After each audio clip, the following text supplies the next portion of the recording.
Hi there. Today we're going to talk about job costing and tracking profitability by job. My name is Hector Garcia. I've partnered with QuickBooks to share tips on how to scale your growing business. Before we get started, make sure to like this video and subscribe to the QuickBooks channel for more videos just like this. If you want to learn more about payroll and profitability, visit the link below for a more detailed article.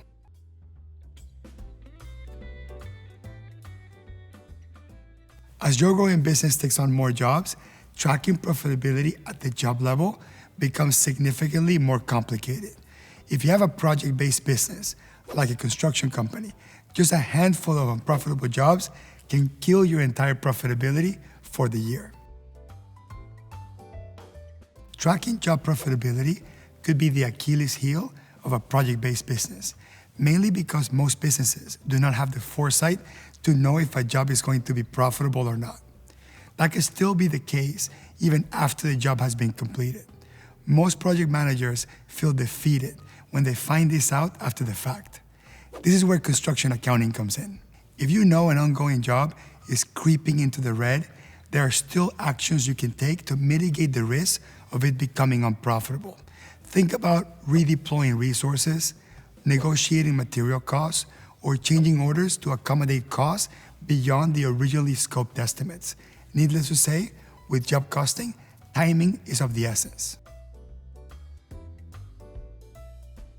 The best tool to help you act quickly is the Work in Progress Report, or WIP, a single dashboard that tracks your active jobs, along with key details like actual costs and estimated costs. In accounting terms, the percentage value of actual costs divided by the total project estimated cost is a percent of the job that has been completed.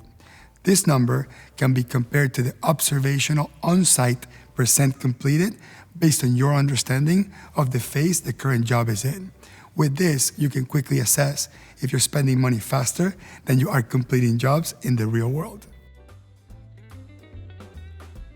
The other key information in the WIP report is the estimated revenue, or the contracted amount, and the actual revenue, the actual amount that has been invoiced.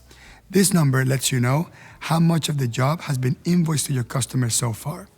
Assuming the contract conditions have been met, you want to make sure that you're actively invoicing the job based on the phase you're in. If you use the percentage of completion accounting method, the WIP report can help you calculate the current profitability of each job. Just multiply the current percentage of job completed by the estimated or contracted revenue to figure out your earned revenue in progress, and that minus the actual cost is your real-time profitability of jobs in progress.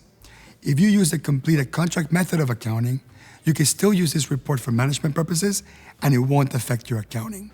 For cash flow planning, take the earned revenue amount and compare it to the actual revenue amount to determine if you've been underbilling or overbilling your jobs. This will give you an indication if you're ahead or behind of your payment collection attempts. After all, your customers are not going to pay you if you have not invoiced them. And here's the bottom line. Understanding your true project profitability is an exercise in analyzing your progress during a period of time.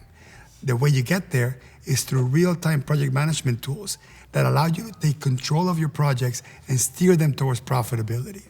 Want to learn more about how QuickBooks can help you with your job costing? Check out the resources linked in the description below. Did I help you in some way today?